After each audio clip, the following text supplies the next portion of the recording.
Wow.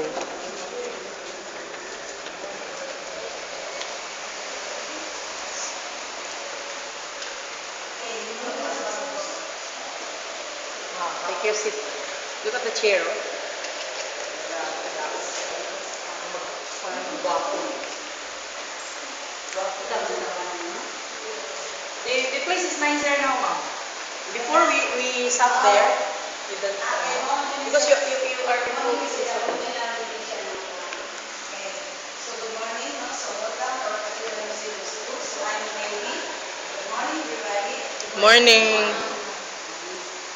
This museum before, this is the Canada of the Priest in the Cathedral Church, no? And then the restored siya in 2001, and the open siya is December 16, 2006. No?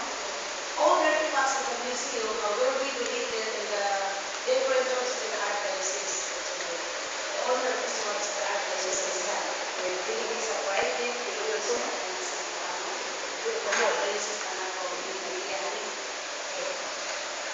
So these altar, di ba katong discuss, mag-old yung mga statues, 200 years, 300 years, really good, di ba?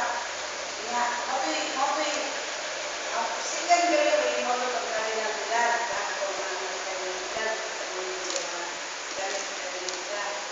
kanin gallery nga side sa second gallery, third gallery is natin yung mga bricks, mga metal, mga stones, bricks, no? Sa old church.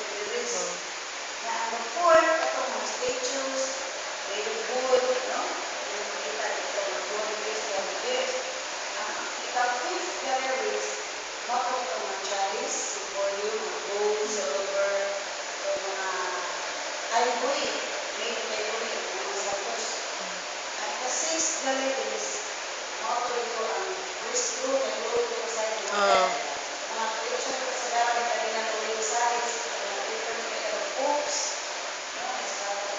Escala, different states, mga media, different books, no? At itong bed, moto'y pinunito siya sa mga restaurant of Museum in India. Itong bed, pinunito sa room. Itong mga statues na sa Bishop Gordo, no? Itong Bishop Gordo, na sa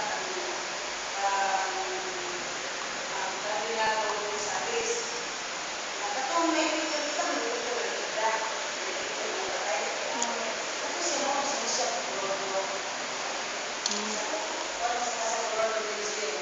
Oh. Ito yung dead. Ito yung dead na ako dito sa Ida. Sa museum. Sa Casa. Sa mga pinagkitan. Kani, muna yung first gallery.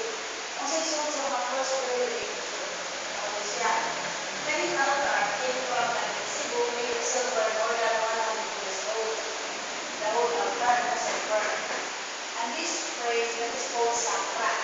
Sakra means secret. Ang parang ganyan pinumisa, during the pinagkitan na, kasi ito ng altar, no? Ang iba ng tao, ang parang sa altar, hindi makatulog sa tao, hindi ganito ang tao.